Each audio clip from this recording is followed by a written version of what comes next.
Okay. The corporatocracy is this group of individuals, men mostly, few women, who run our biggest corporations. And they really act as the emperor of this empire. They control our media, either through direct ownership or advertising. They control most of our politicians because they finance their campaigns, either through their corporations or through personal contributions that come out of the corporations. And they're not elected. They don't serve a limited term. They don't report to anybody. They really very, very much are running things. And they work under the premise that they should maximize profits regardless of the environmental and social costs. Would you mention that governments and corporations and how the private enterprise is essentially... Right. And actually, coupled with that, could you mention how the government essentially is invisible when it comes to the actions of the corporatocracy? Right. They put the front group of the unregulated private corporations. Yeah, at the very... One second, so maybe make one small adjustment. Okay, go ahead. At the very top of the corporatocracy, you really can't tell whether a person's working for a private corporation or the government because they're always moving back and forth. So, you know, you've got a guy who one moment is the president of a big construction company like Halliburton, and the next moment he's vice president of the United States, or the president who was in the oil business. And this is true whether you've got Democrats or Republicans in the office. You have the moving back and forth through the revolving door. So you really can't distinguish. And in a way, our government is invisible a lot of the time, and its policies are carried out by our corporations on one level or another.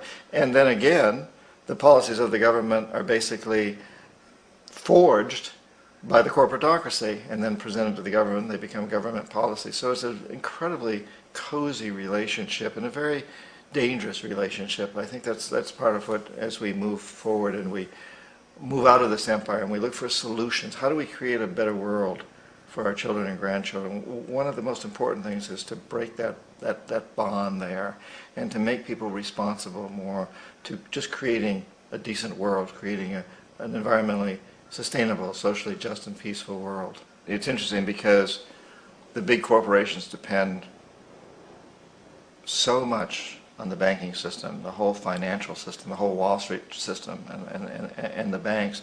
On the other hand, the banks depend on the corporations to make their money. So with the money that they have, they've got to invest it someplace, so they've got to invest it primarily in corporations. And so there's this symbiotic relationship between them that exists. You couldn't have the huge corporate structures that we have without the banking structure that we have, and you couldn't have the banking structure that we have without the corporate structure that we have. And once again, it's that corporatocracy. And you've got the people moving back and forth between these things, working with each other. So the big corporations almost always have financial people on their boards, and the big financial institutions almost always have corporate people on their boards. And there's this interweaving and intermeshing at the very, very top. And then all of them, at one point or another, probably work for the government or with the government. And the government people come into the banking system or the corporate system when they retire from government. And then maybe they go back again at some point in time. So it's a very insidious and I'd have to say a corrupt system. A system that just feeds into the hands of what we call the corporatocracy, and to a large degree works against everybody else in the world.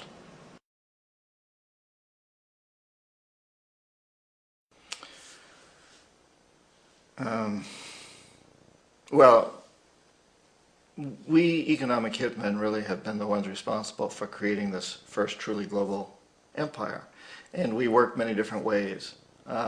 But perhaps the most common is that we will identify a country that has resources our corporations covet, like oil, and then arrange a huge loan to that country from the World Bank or one of its sister organizations. But the money never actually goes to the country. Instead, it goes to our big corporations to build infrastructure projects in that country, power plants, industrial parks, ports, things that benefit a few rich people in that country, in addition to our corporations, but really don't help the majority of the people at all, who are too poor to use much electricity, or the ports, or don't have the skills to get jobs in industrial parks. However, those people, the whole country is left holding a huge debt. It's such a big debt they can't repay it, and that's part of the plan, that they can't repay it. And so at some point, we economic hitmen go back to them and say, listen, you owe us a lot of money, can't pay your debts, so sell your oil real cheap to our oil companies. Allow us to build a military base in your country, or send troops in support of ours to someplace in the world like Iraq, or vote with us on the next UN vote. And in that way we've really created an empire, but we've done it very, very subtly. It's clandestine. So all the empires of the past were built on the military, and everybody knew they were building them. So the British knew they were building them, the French, the Germans, the Romans, the Greeks, and they were proud of it. And they always had some excuse, like spreading civilization, spreading some religion, something like that. But they knew they were doing it. We don't. The majority of the people in the United States have no idea that we're living off the benefits of a clandestine empire. That today there's as much slavery in the world, more slavery in the world, than ever before. That our shirts, our shoes, everything we own is made under the guise of this empire, and that there's a tremendous amount of people around the planet suffering as a result of this. We are less than 5% of the world's population living in the United States. We're consuming more than 25% of this world's resources. That's a tragedy. Or Noriega, we got that one. So Arbenz, what happened with Arbenz? When Arbenz became president of Guatemala, the country was very much under the thumbs of United Fruit Company, the big international corporations. And Arbenz ran on this ticket that says, you know, we want to get the land back to the people. And once he took power, he was implementing policies that would do exactly that, give land rights back to the people. United Fruit didn't like that very much. And so they hired a public relations firm, launched a huge campaign in the United States to convince the United States people, the citizens of the United States, and the press of the United States, and the Congress of the United States, that Arbenz was a Soviet puppet, and that if we allowed him to stay in power, the Soviets would have a foothold in this hemisphere. And that at that point in time was a huge fear on everybody's mind. We all, the Red Terror, the Communist terror. And so, to make a long story short, out of this public relations campaign came a commitment on the part of the CIA and the military to take this man out. And in fact we did. We sent in planes, we sent in soldiers, we sent in jackals, we sent everything in to take him out, and did take him out. And as soon as he was removed from office, the new guy that took over after him basically reinstated everything to the big international corporations, including United Fruit. So move on to Roldos. What happened? Ecuador for many, many years had been ruled by pro-U.S. dictators, often relatively brutal. They often claimed to be democratic, but they weren't. They were dictators. And then it was decided that they were going to have a truly democratic election. Jaime Roldos ran for office. He was a young, dynamic lawyer, and his main goal, he said, as president, would be to help Ecuador use its resources, particularly its oil, to pull its poor people up by their own bootstraps, to make sure that Ecuador's resources were used to help the people. And he won, overwhelming, by more votes than anybody had ever won anything in Ecuador. And again, first democratically elected president after many years of essentially dictators. And he began to implement these policies to, in fact, do that, to make sure that the oil companies were taxed, or if not, to be nationalized, to make sure that the profits from oil went to help the people. Well, we didn't like that in the United States. I was sent down as one of several economic hitmen, and in that particular job I wasn't the primary one. I was sent in from Panama to help some of the other ones to change Roldos, to corrupt him, to bring him around, to let him know, okay, you can get very rich, you and your family, if you play our game, but if you continue to try to keep these policies you've promised, you're going to go. He wouldn't listen. He knew that his life was in severe danger. I've become good friends with his daughter in recent years. She's now in her 40s and a member of the Congress in Quito, in Ecuador. And she said her dad was very aware that he was taking huge risks, but he took them anyway, and he was assassinated. And the means of assassination was? His airplane, officially his airplane crashed. He and his wife were on board, and several other men and women, and the defense minister and his wife. And the pilot of that plane, according to Marta Roldos, Jaime's daughter, was a very good family friend, wouldn't have done anything foolish. She says that the official reports, which claim that the weather was very bad and they hit a high mountain, are erroneous. The weather wasn't that bad where they were. By the standards of Ecuador, it was raining. It rains a lot in the coastal plain, and they weren't even in the high mountains. They were coming up in the coastal area, according to Marta. Also, what we do know is that as soon as the plane crashed, the whole area was cordoned off, and nobody was allowed in. Even the local police, the Ecuadorian police, were not allowed in. The only people allowed in were U.S. military from a nearby base, and some of the Ecuadorian military that worked closely with the Ecuadorian military. When an investigation was launched, two of the key witnesses died in car accidents before they had a chance to testify. A lot of very, very strange things that went on around the assassination of Jaime Roldos. I, like most people who've really looked at this case, had absolutely no doubt that it was an assassination. And of course, in my position as an economic hitman, I was always expecting something to happen to Jaime, whether it be a coup or assassination, I wasn't sure, but that he would be taken down because he was not being corrupted. He would not allow himself to be corrupted the way we wanted to corrupt him. Right. So now, airplane crashes are a great way to assassinate people because the evidence is destroyed, and it's virtually impossible to prove foul play. So let's move on to Allende, is that the pronunciation? Mm-hmm. Yeah. Well, Allende again, president of Chile, and Allende went up against a very powerful U.S. corporation, ITT, International Telephone and Telegraph Company, and a guy named Harold Janine, who was a very powerful figure at the time. And Janine decided that Allende had to go, brought in the CIA. The CIA went in and took him out. Now, Allende was relatively easier to justify than some of the others because he was an avowed socialist, if you want to call it that, but he was doing really good things for his people. However, ITT was totally opposed to him and the policies that he was implementing there. It's an interesting case, too, because if we look today at ITT, we don't find much. It still exists, but it's a very small company, the shadow of what it used to be. And yet at one time it had been one of the most powerful companies in the world, a company that was able to bring down the presidency of Allende in Chile. And I think that again sends a tremendously strong message to us that these corporations are vulnerable and that we do have clout, we the people, because ITT is gone. Many other big corporations that move around during most of my lifetime are gone now too. You look at the airline industry. Look at Pan American, which was a very, very powerful company at one time, owned Intercontinental Hotels and many other businesses. Gone today. There's so much of that out there, of companies that have disappeared, and the people who run these companies are very, very aware of that. That gives us a lot of leverage. We, the people, can exercise power of these companies and force them to do a better job.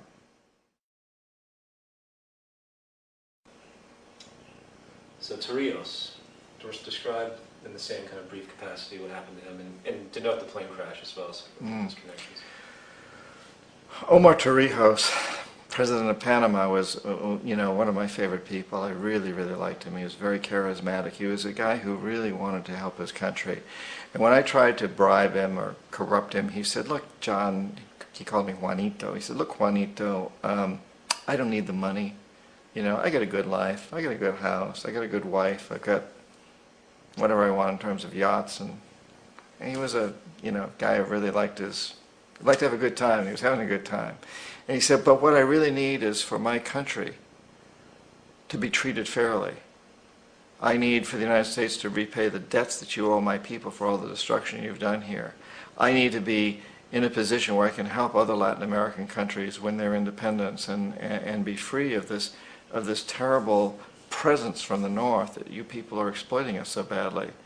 I need to have the Panama Canal back in the hands of the Panamanian people. That's what I want. And so, leave me alone. Don't try to bribe me." It was 1981, and in May, Jaime Roldos was assassinated. And Omar was very aware of this. Afterwards, I heard from family members. And Marta Roldos, the daughter of Jaime Roldos, married Omar Torrijos' nephew. And the nephew told Marta, and I've heard this from a number of sources, that after that plane crash of Roldos's, Torrijos got his family together and he said, I'm probably next, but it's okay because I've done what I came here to do. I've renegotiated the canal. The canal will now be in our hands. He just finished negotiating the treaty with Jimmy Carter. So I've accomplished what I need to accomplish. I'm ready to die if that's what it's going to take. And he had dreams about an airplane crash. In June of that same year, just a couple of months later, he also went down in an airplane crash, which there's no question was executed by CIA-sponsored jackals. There was a pass-off of a radio, I think? Yeah, there's a tremendous amount of evidence that one of the security guards, one of Torrijos' security guards, handed him at the last moment as he was getting on the plane a tape recorder, a small tape recorder that contained a bomb.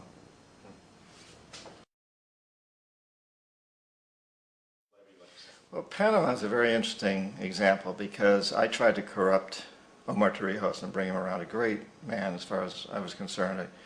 And I was very torn. On the one level, I didn't want to corrupt him. I really respected him for his integrity. On the other level, it was my job to corrupt him, and I knew that if I didn't, something more dire was likely to happen, which it did. He was assassinated. And that sent Panama into a tailspin. The soul was taken out of the country at that point in many respects. And eventually, Noriega became president.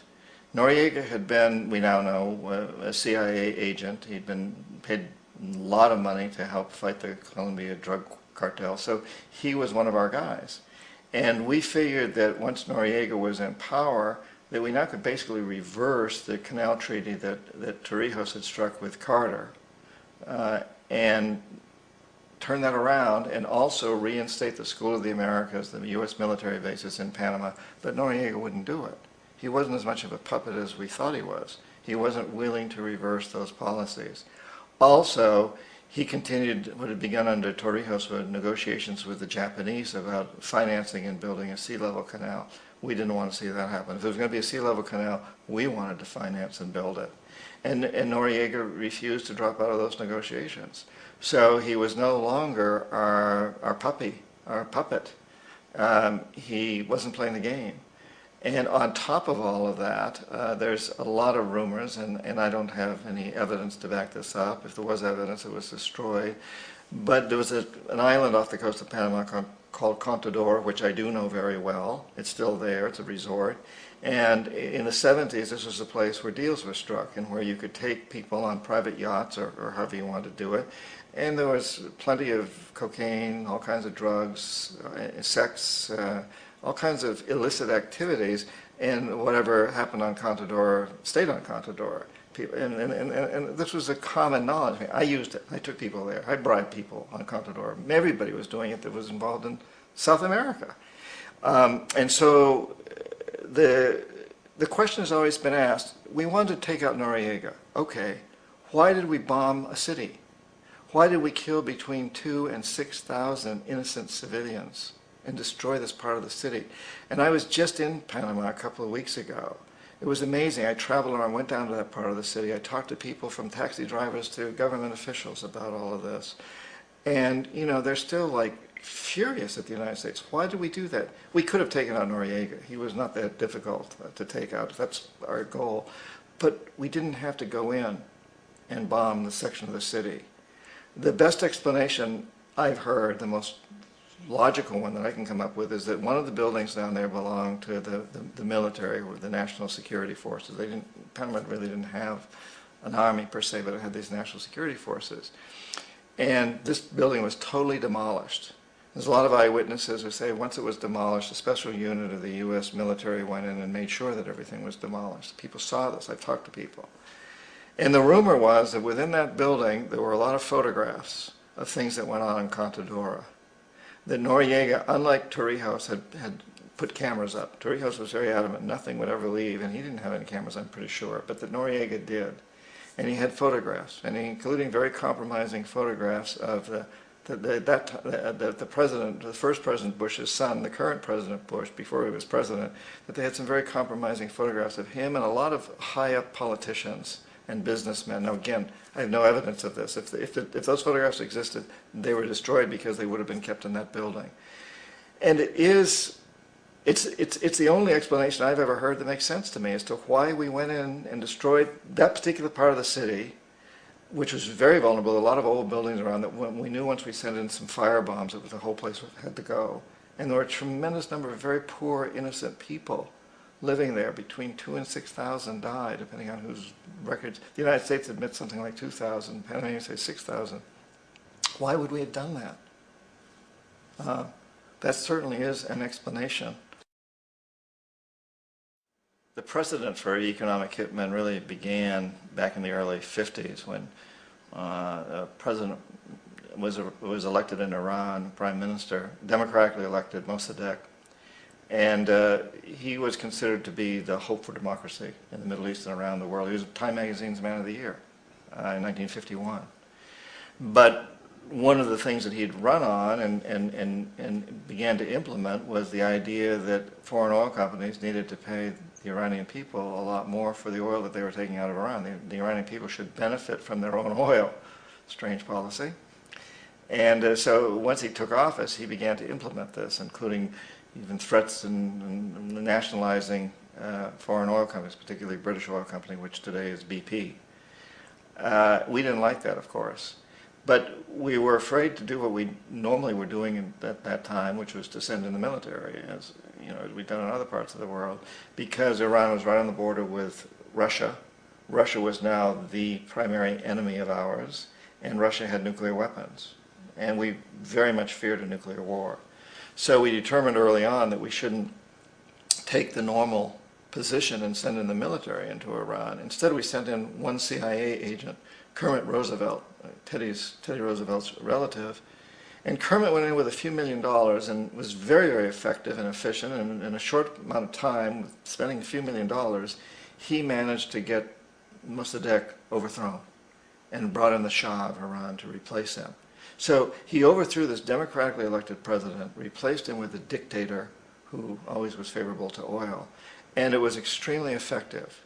So back here in the United States, in Washington, people looked around and said, wow, that was easy and cheap and not messy. And so this established a whole new way of manipulating countries, of creating empire. The only problem with Roosevelt was that he was a card-carrying CIA agent, and had he been caught, the ramifications could have been pretty serious.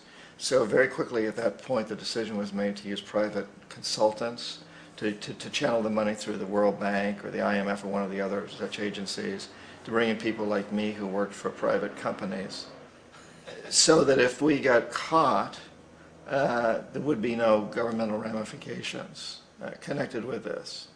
And it is interesting to me how this system has continued pretty much the same way for years and years and years, except the economic hitmen have got better and better and better, so we've more and more subtle.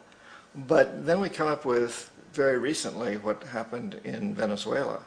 In 1998, Hugo Chavez gets elected president, following a long line of presidents who had been very corrupt and basically destroyed the economy of the country, put the largest middle class in Latin America had suddenly become impoverished because they put the country into such debt and people into debt. And Chavez was elected amidst all that. Now, Chavez was not a radical opposed to the United States at that point in time. But after 9/11, Chavez went on the record of saying, I hope that the people of the United States will see what's going on here and understand that there's a lot of anger and resentment in the world. And that was resented in Washington, that he would say that. And so a campaign was launched to make him look like a villain. And then in 2002, a coup was staged, which there's no question in my mind, and most other people's minds, that the CIA was behind that coup. But Chavez was very smart, and he had people hidden in the palace and so on, and plus he had the people in the streets, took to the streets, and the huge numbers of poor people in Venezuela took to the streets and demanded his return.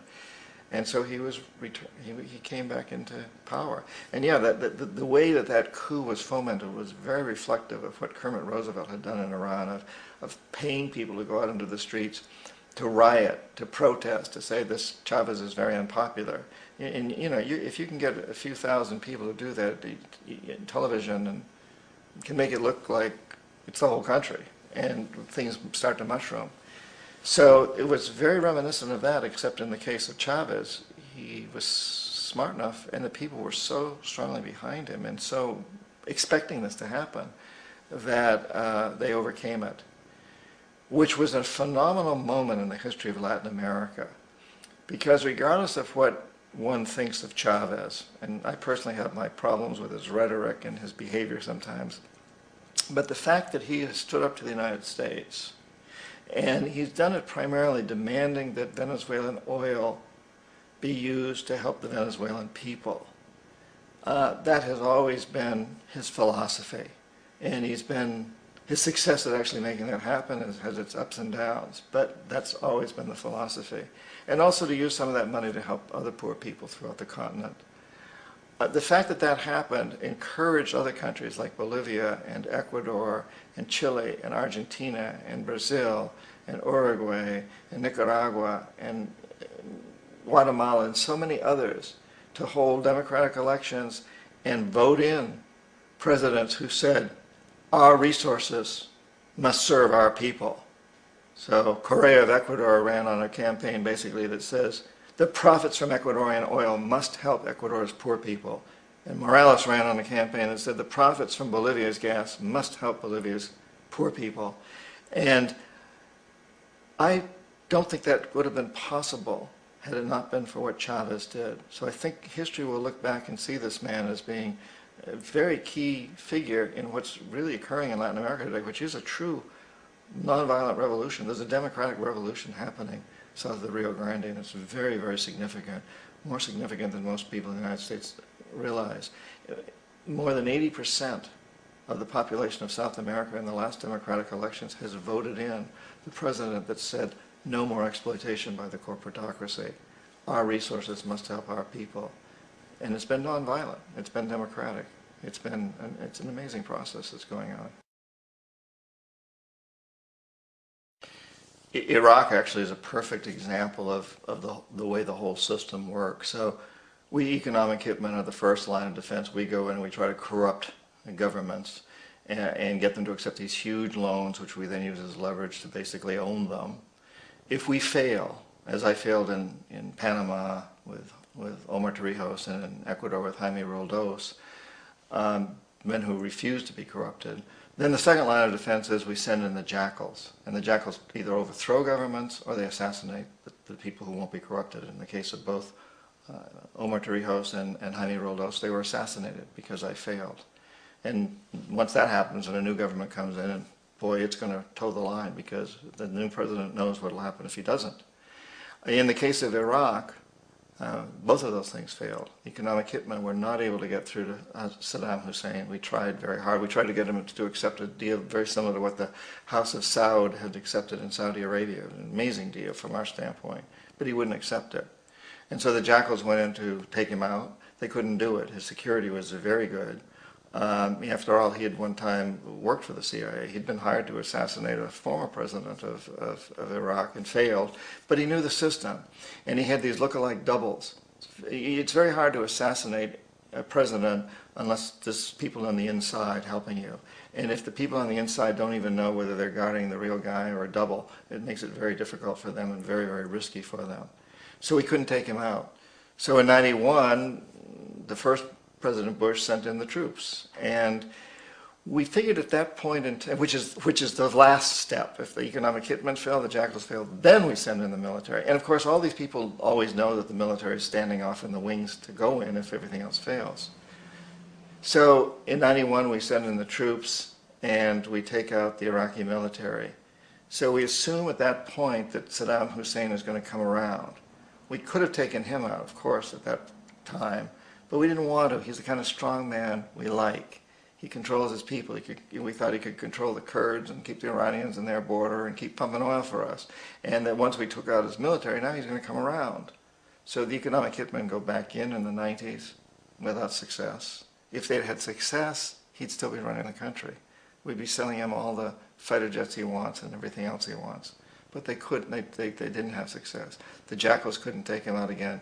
So we sent the military in once again, and this time we did the complete job and took him out, and in the process created for ourselves some very, very lucrative construction deals. We had to reconstruct a country that we'd essentially destroyed, which is a pretty good deal if you own construction companies, big ones. So those are really, Iraq shows the three stages. The economic hitmen failed there, the jackals failed there, and as a final measure, the military goes in. Well, let's do the destabilization thing if we go first. Well, that's what I meant. Okay, but Africa was a good example. It is a good example. So is the Middle East, so South America. Well, yeah, chaos, mayhem, destabilization are the friends of exploitation. And so if you can have internal problems in a country, then it's ripe for exploitation. It's the old divide and conquer. So for example, in the Middle East, the fact that Sunnis and Shiites and Israelis all are at each other's throats works to the advantage of oil companies, because the divide and conquer, if they all came together and found the common enemy, which is the exploiting people, then the oil companies wouldn't have a chance.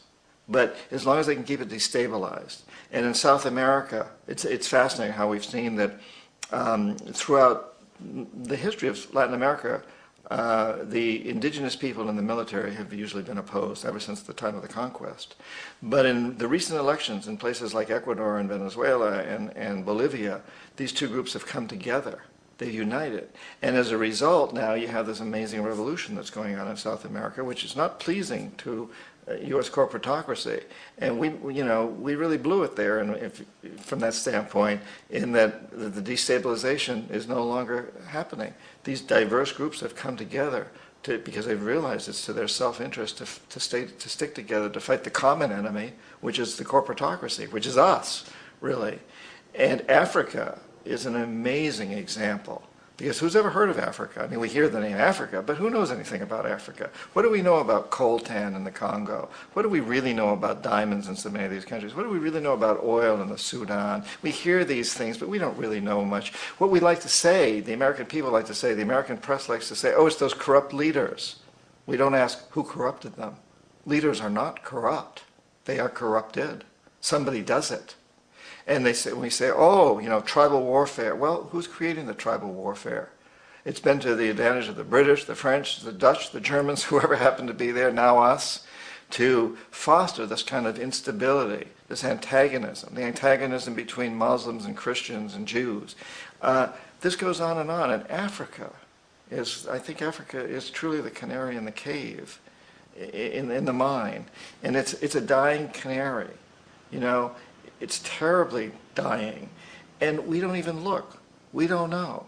And another problem with Africa is that the people in our own country whose heritage is African, the African Americans, for the most part, don't even know where they were from. They don't know what language their ancestors spoke. So it's hard for them to really relate. Unlike Latin America, for example, we can't really do something in Venezuela or Colombia or Bolivia without people in this country taking note, because a lot of those people are from there. We got a lot of people here in this country from Venezuela and Colombia and Bolivia and so on, and they're interested, and they know where they're from, and they can read the local papers, they can read Spanish. But in Africa, our African heritage people don't even know where they're from, and they don't read those papers. And so there's been this huge mask that's been thrown over Africa. I mean, it truly is a dark continent from the point of view of we don't let light in. The media doesn't understand what's going on. It doesn't want to. And the corporatocracy surely don't want us to understand. I mean, the corporations do everything they can to foment turmoil, mayhem, instability, chaos there, and to keep the information from reaching the American public, from even reaching the press, because that serves their interests best. Forget about Chads, forget about stolen, well, don't forget about them, but put them aside for a moment and just deal with the bigger issue, which is the American public really doesn't know what we're voting for. And we're seeing in the presidential campaigns, that there's an ignorance, or there's an avoidance of what's really going on. We don't really talk about the causes behind the immigration problem. We talk about the band-aids to cure it. Should we build a wall? Should we make stricter laws? Should we invite these people to become citizens. But the real issue is the fact that we've destroyed the economies in their countries through our free trade agreements that have benefited the big corporations hugely, but have made everybody else suffer. The workers in the United States, the workers in Guatemala and Mexico and throughout Central America and many parts of South America are suffering terribly. Not one of them wants to be here. I speak Spanish. I live in Florida. I go out and I talk to the Guatemalans who are taking care of everybody's lawns and doing a lot of the other menial work. They don't want to be here. They're not getting rich here. They're sending all their money home. They want to be back in Guatemala or Mexico or Honduras or El Salvador, wherever they're from. These are beautiful countries. They want to be there. There's no work there, and there's no work there because of the laws that we've passed, because of the IMF, because of the World Bank, because of what the corporatocracy is doing to exploit these countries. So if we really want to deal with the immigration problem, that's what we must do, is help these countries get back on their feet and open their doors to their own people to have jobs there. But our presidential candidates aren't addressing that. Although, you know, at least back in the 70s, and I'm writing about this now in the book I'm working on now, that I was called into Washington to the Army Navy Club, met with a lot of retired generals and admirals to talk about a job that was going on in the Indian Ocean. And I found that, and I found this to be the case, that at the top echelons of the military, they don't want to go to war. You know, they know that that's just going to create more problems. They know that if you want to create terrorism, you know, send in the army. The lower echelons are uneducated about that, don't understand, but the highest echelons, I think in general the military doesn't want to go to war. The politicians want to go to war. The corporations want to go to war. Because every corporation many corporations stand to make a tremendous amount of money out of war. So you and I may think that Vietnam was a failure and that Iraq is a failure. But if you own a big industry that has any relationship whatsoever to the war machine, and that includes insurance companies and banks, and includes companies we don't usually think of as being part of the military-industrial complex, if you happen to be the CEO or a major owner of any of those corporations, you think that Vietnam was a huge success, and so is Iraq. How about if we use what just happened in Colombia, between Colombia and Ecuador, you know? Oh yes, please. As an example. Sure, that's a great example. And I was in Nicaragua at the time, so I got an interesting perspective, which was very different from the U.S. press here. In fact, I was supposed to be meeting with Ortega, but he had to fly out the morning I was supposed to meet with him to go to Santo Domingo early for this meeting that was held with all the heads of states of Latin America. It was basically condemned Uribe of Colombia. But if we look at the situation in Colombia, which is let me think of the word here.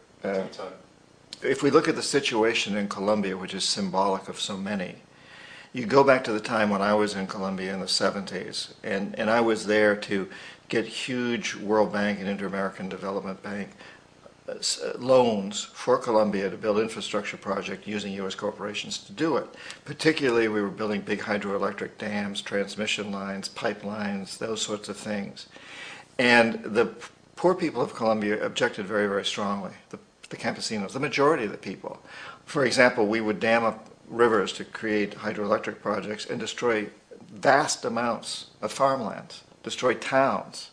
And then we would build transmission lines from these across llanos and jungles and through people's backyards and these big transmission towers. But the people who lived in those areas didn't get any electricity. They got absolutely no benefits. And they were outraged. And so they formed what we would call guerrilla groups, sort of like the Boston Minutemen. And it was fascinating that my company, Charles T. Main, we had offices in Barranquilla and in Bogota, Colombia. We were designing these huge projects. We were not allowed to send any U.S. citizens, engineers, to the project site, only Colombians, because it was too dangerous. The guerrillas, as we call them, would come down and attack the construction camps. And they would send the workers down the river in canoes. They didn't hurt them, but they scared them. And this went on and on. And meanwhile, now oil exploration is starting in other parts of Colombia, and similar things are happening there. The campesinos are very strongly objecting to oil, and the guerrillas would come in. And originally they were supported financially by Russia and China to a certain degree, and to a certain degree by Cuba. And of course we then painted them as being communists. And most of them didn't care at all about philosophy. They just simply wanted to have their lands. These were desperate people. Their lands were being destroyed. Their families were starving. And they wanted to get us out of there. And they wanted not to have this happen anymore. But we accused them of being communists. Well, as communist funds began to dry up, as things happened in Russia and China and Cuba, that funds began to dry up, they turned to extortion, blackmail, kidnapping, and drugs as a way of financing themselves. And over time, that became much more a part of their business. It was one of their few ways of financing themselves. You know, we all think détente is such a great thing, the peace between the Soviet Union and the United States. But there's a dark side to that, too. There was a balance when the Soviet Union was there. If the United States put too much pressure on a country to bend to our will, the country would sort of slip off toward Russia. Then we would back off the position. Once the Soviet Union was gone, there was nobody for anybody to turn to, except terrorism, in essence. And so today we have a situation, for example, in Colombia, where you have these organizations like FARC that to a large degree are financed through drugs and extortion and other illegal activities, but their basis is in defense of the people to a very large degree. And recently, I was in Nicaragua at the time.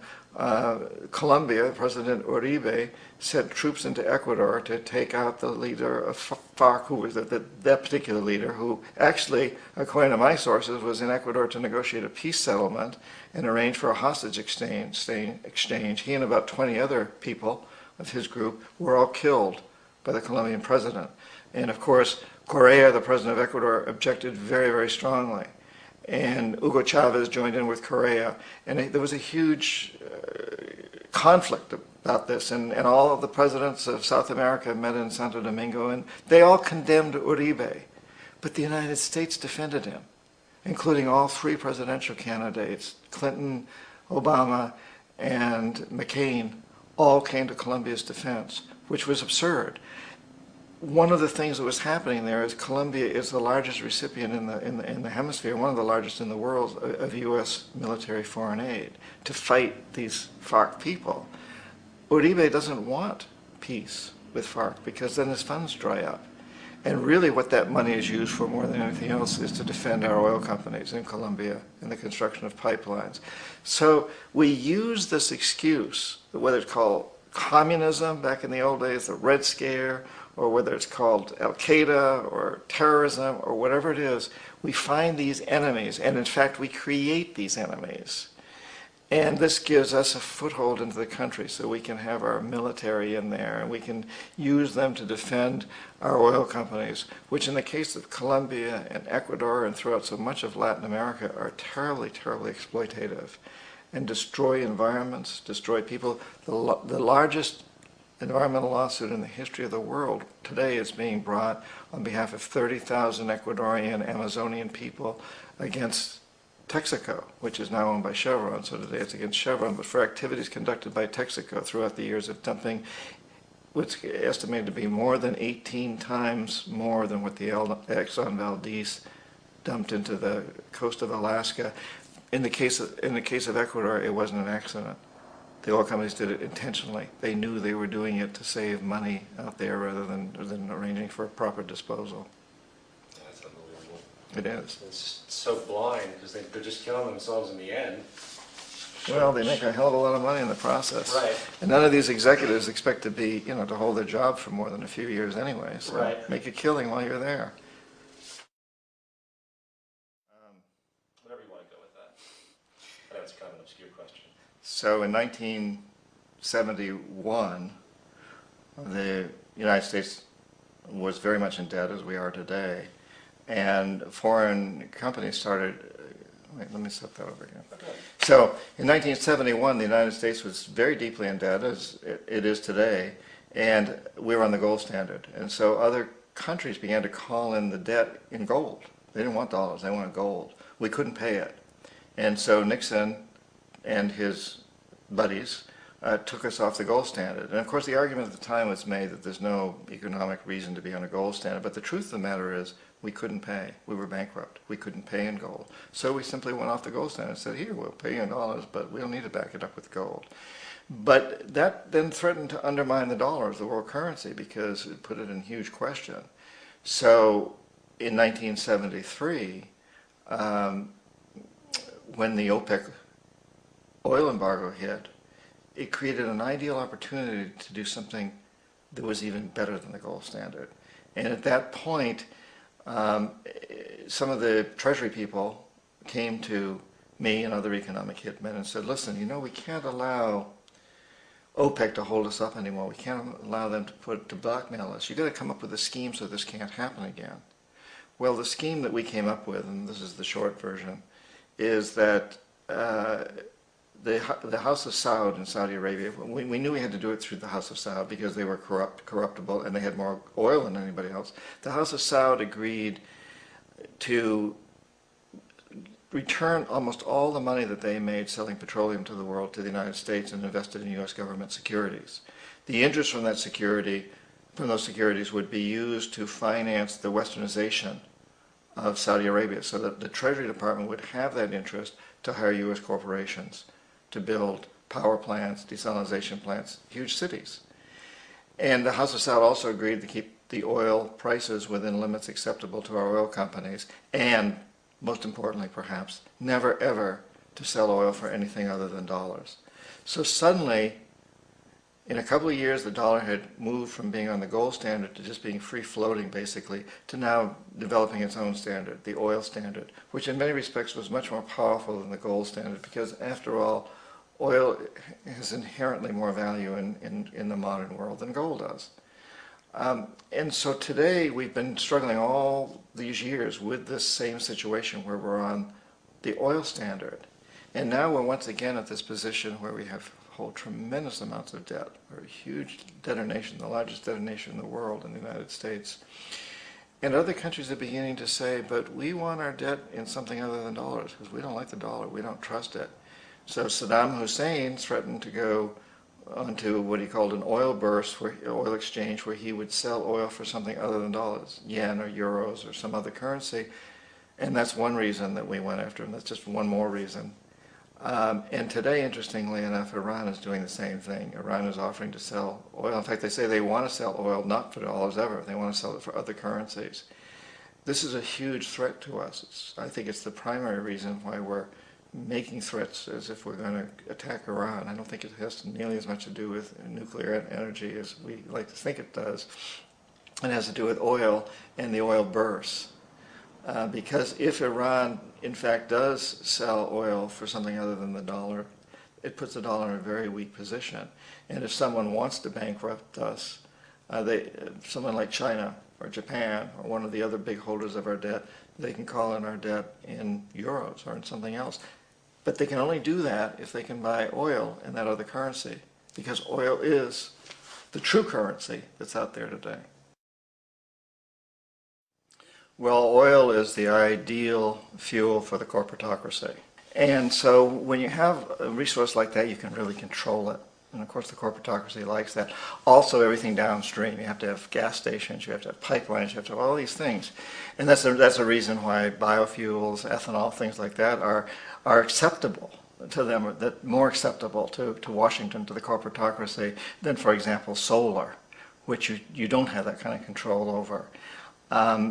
So oil is really it's a political football. It is a tremendous convenience for those who want to control, and it is the backing of our currency today.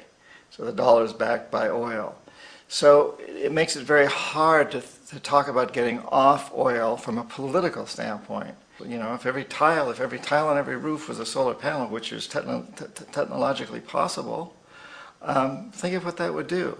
Now, you know, people know energy, know that there's peak times of using fuel, and you can't, you know, it's hard to use solar at night, although it's definitely not impossible. We put solar units out for some of the communities in the Amazon, and they have big batteries that they put it into, and they run off solar all night long. You can do that, even though it seems that in this country, in the United States, it's almost like a myth that you can't do that, but you can do it. But if we think in terms of really trying hard to use what's there and to use it in an efficient way, you know, the concept of huge solar stations out in the Mojave Desert or someplace, that to me is wrong, because once again it's feeding into the hands of central control, And not only that, but who knows what that would do for climate. If you take all that solar energy that would have gone into the earth otherwise, out of the earth, and instead put it into electricity, it's going to have some impact. But where we've got roofs, where the solar is just hitting the roofs anyway, what an efficient use. So we certainly need to look more and more and more at this whole thing of energy. And we know there's other technologies that are out there that we haven't really even explored with any sort of any sort of seriousness, because they don't fit within the context of the politics of the game. And I think something else is very important here, and that is that we must at some point come to grips with the fact that we've got to cut back on everything, whether we're talking about energy consumption or clothes or the size of our houses. We in the developed world, we who live in these very affluent societies like the United States must cut back, because there are limitations on this planet. There's no question about it.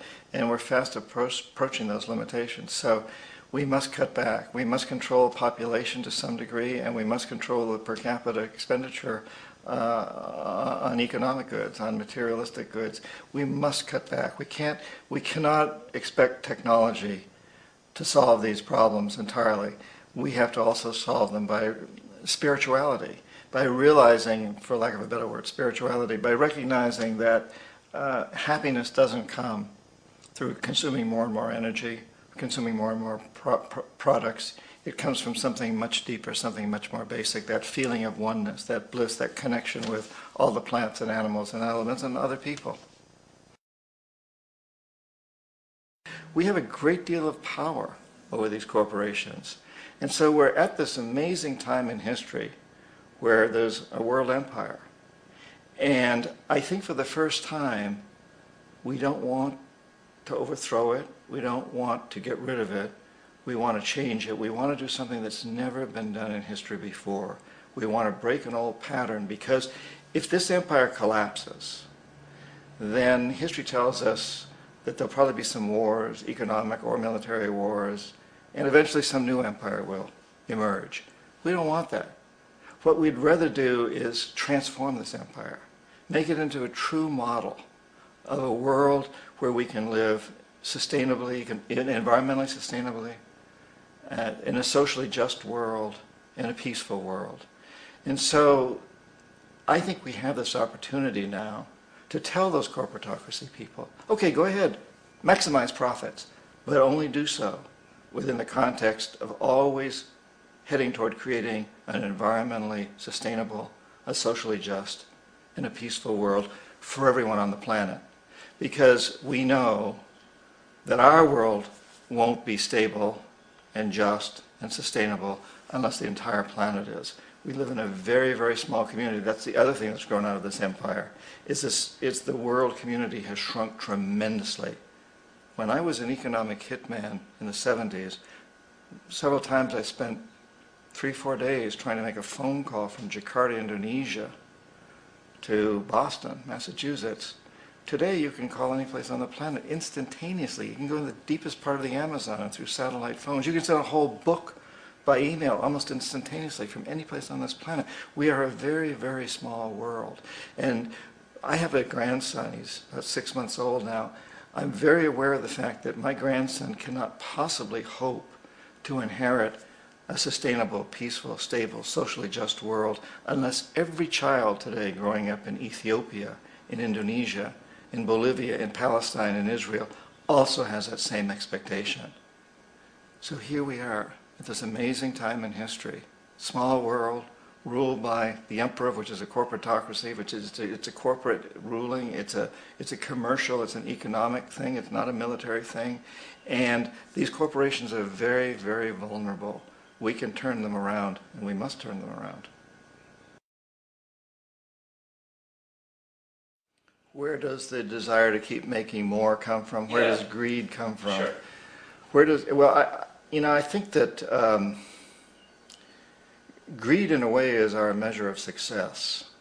So if I'm a corporate executive and I'm making $5 million a year, and the guy in charge of my rival company is making $6 million, I feel I got to do better. I got to surpass him. That's my measure of success. If I'm an athlete same sort of thing. The athletes are all vying with each other to see who makes the most money, because that's how we measure our success in general. And of course, it's a false measure of success, because we all know really happiness is the success. What kind of a life do we lead? How do we relate to our families? How do we relate to the world? And if in the process of making this extra $1 million as a corporate executive, or a movie star, or an athlete, or whatever, we're also creating a bigger gap between us and the people in Indonesia who are making the shoes that we wear as an athlete or as a corporate executive, or the clothes that we wear as a movie star, then in the long run we're making this a much less stable world, a much more dangerous world for ourselves and our progeny. And so we must turn this thing around and really look at what is it that we value. It really isn't money. And you know, working with CEOs and people in top management for many, many years, as I've had, including I still continue to. I give talks to big corporations and their executives. I just came back recently from giving one. I'm very struck by the fact that I've never met an evil CEO. They may exist, but I haven't met any. I've never met one that wants to see Florida sink beneath the ocean. I've never met one that wants to see the ozone layer destroyed, or wants to see more poverty and misery in the world. What I need is men and women who have been taught in business schools, who have been taught within their corporate cultures that they must maximize profits regardless of the costs, the social and environmental costs. But they don't really want to do that. And they're really not buying into this idea that they got to make an extra $1 million to compete with the guy in the next post. That's really not what they're about, as far as I can see. They do it because that is their measure of success. It's the same reason that it starts when we're in school, you know. I mean, the kid sitting next to us gets an A and we're getting a B, and there's pressure put on us to do better than them, or excel in a sport for whatever reason. With this constant thing of this is how we measure ourselves. We really need to turn that around. You know, it would be such a different world if the Fortune 500 were not the wealthiest 500 people or the wealthiest 500 companies, but instead were those that do the most to make a better world for our children. Just think if Randy Hayes, who founded Rainforest Action Network, was in the Fortune 500, not because of money he makes, but because of what he does. Just think, you know, what if people like that were Time Magazine's Man of the Year? This is the direction we must move in. And you and I can create that. It's in our hands to do that. And I also think we need to understand that almost every executive out there is looking for that too. Obviously they love their grandchildren. They don't want to see the entire world destroyed. Well, it's our form of adulation. So, you know, how do we honor corporate executives? We honor them by making, but you know, they think they're being honored when they get more pay, when they get bigger bonuses, when their stock increases, because that's the system that we're buying into that says that's the measure of success. How much money do you have? How big is your house? How large is your yacht? How many private jets do you have? I mean, we the people make a big point of that. We watch television shows about this. We watch movies about it. And we say, oh, wouldn't it be nice if I had a big yacht like that and a huge mansion and 15 houses like that? Right. So, you know, we put these people in this position. It strikes me as amazing that we have reached a point in time where we even talk about the need to be sustainable. Because throughout history, everybody's always been sustainable. I spend a lot of time with indigenous people in places like the Amazon. They don't do anything that isn't sustainable. You just don't do it. If it isn't sustainable, it's not even possible or conceivable that you would do it. And so now here we are at a time where we've come through several hundred years of history doing non-sustainable things. And we're all sitting around now, big corporations are getting together for conferences on sustainability. Should we become sustainable? Can we become sustainable? Well, the obvious answer is if we don't become sustainable, by definition, we're not here any longer at some point. So we really must take into account the totality. This isn't just a human experience on this planet. This is a total experience. And we know we can't survive without plants and animals. We know we can't survive without the earth. We know we can't survive without the four elements, you know. And so when are we going to really start taking that into account and saying, that's what it is to be successful? Success depends on how well we relate to everything around us, not just other human beings, but all the things around us. That is success, and then we ought to really be honoring the people that take that into account. These ought to be our Fortune 500 people and the people who win all the awards and get on the covers of all the magazines, those who lead us in a direction towards sustainability. And in that same context, we can't take out the socially just aspect of it. You know, again, it goes together. We can't treat other human beings in unjust ways and expect to continue and expect to be sustainable. That doesn't last for very long. Under the old systems, where you had small pockets of population, and sometimes they went to war with each other, and that goes up to the time of World War II. You could still say that's part of the old system. Then perhaps. But today, we're so interlocked. We are all living so closely together that we all have to take care of each other. Just like in a small community, in a tribe or in a small town in New England where you have town meetings, everybody knows that you got to take care of the whole community or you're going to have serious problems. And now we have to see that the whole world is the community. And we must all take care of each other that way. And it's not just a community of human beings. It's a community of plants and animals and elements. And we really need to understand that. That's what's going to bring us joy, too, and pleasure. That's what's missing in our lives right now. We can call it spirituality. We can go back to the roots of religion. We can go wherever we want with this. But the fact of the matter is, joy comes from that bliss of connectedness. In indigenous cultures, you often hear words that we interpret as bliss, as ecstasy. But what do they really mean? They mean the feeling of connection, the feeling of connection with everything. And another way to look at it is to say that's our connection with the divine. That's our God spirit. That's that side of ourselves that really feels it. And you can feel it deep inside you. It's this amazing, wonderful feeling. And you know it when you get it. You don't get it from money. You get it from connection. Each one of us is presented frequently by fate, coincidences, by things that happen in our life that seem random. And they come along all the time. What's really important is how we choose to react to them, what we do with those coincidences. And the decisions we make each time we're confronted by one of these makes all the difference as to where we go from here.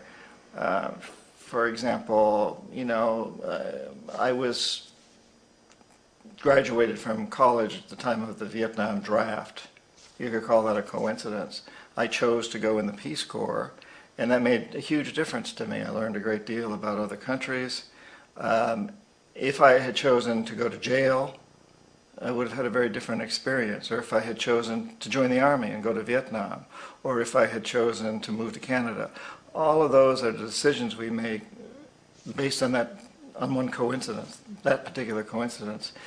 And I think it's actually very important that we be conscious of that when these coincidences present themselves. And it could be a hardship. Suddenly, you've gone bankrupt. Okay, and it may not exactly be a coincidence, but it's an event. You're bankrupt. Well, what are you going to do with that? Where are you going to go with that? And to realize that the decision you make at this point in your life is going to have a huge effect on you. My daughter recently gave me a grandson, but before the grandson arrived, she knew she's going to have a baby. And she's got to buy cribs, and she's got to buy clothes, and she's got to look at what kinds of diapers to use, and all these kinds of things. She had every point along that line made the decision that she wanted to do the thing that was most environmentally and socially responsible because she saw it as an investment in her child's future. And she couldn't always find good alternatives. In some of these areas, like car seats, for example, it's really hard to find ones that aren't made in China or someplace. But to be aware that you're doing everything you can and you're going to make every attempt, and not to see this as a sacrifice, but to see it as an investment in your child's future. By doing the right thing now from an environmental and social standpoint, we are taking care of our children, our grandchildren, all the future generations. I think it's so important that we understand that. And sometimes we can't make that investment. Sometimes we just can't afford to make an investment, even though we know it would be a good investment. At times like that, we just have to do our best, but realize that we're foregoing an investment and commit ourselves to making that investment the next time it's possible for us to do so. from a practical standpoint, what can we do to make this a better world for ourselves and future generations? That's the essential question right now. And I think we all know a lot of the basic things we can do. You know, we should never buy anything that's made in a sweatshop, that's made by slaves, that's made by people that suffer, that aren't given good health insurance, that aren't taken care of, and their families aren't taken care of. We just shouldn't buy anything that's made by people like that. We know that. We shouldn't drink water that comes out of plastic bottles and brought to us from Fiji or someplace way off like that where we're exploiting another country's water supply. You know, we shouldn't waste fuels. We shouldn't be inefficient in that. We shouldn't build houses that are way too big to satisfy any common sense within us. There's so many things like that that we all know. We shouldn't be putting chemicals in our foods and so on and so forth. But I think beyond all of that, if you really come right down to it, those are all Band-Aids. And we need Band-Aids badly because we're hemorrhaging. But beyond all that, I think each one of us needs to look deep inside of ourselves. Every one of us has passion, and every one of us has talent.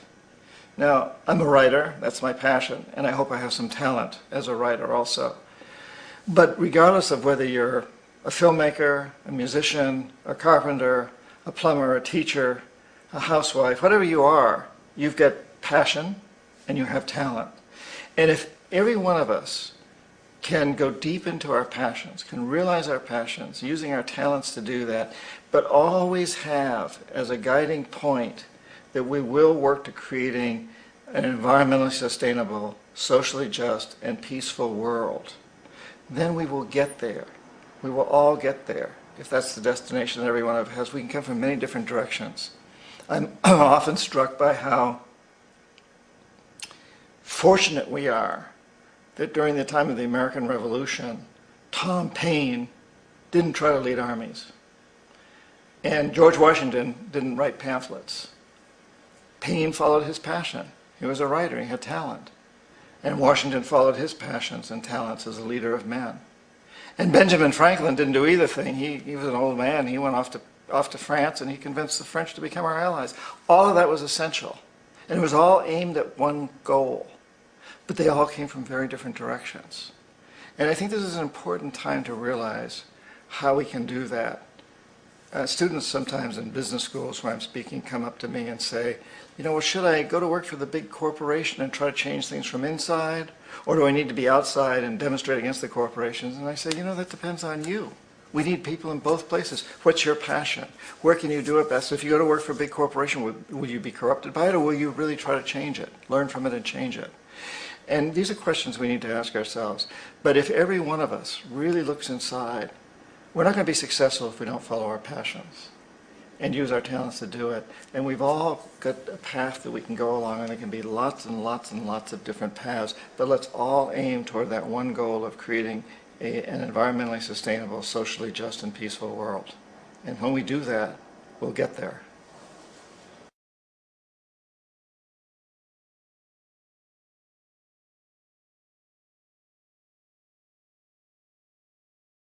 Remember the 5th of November.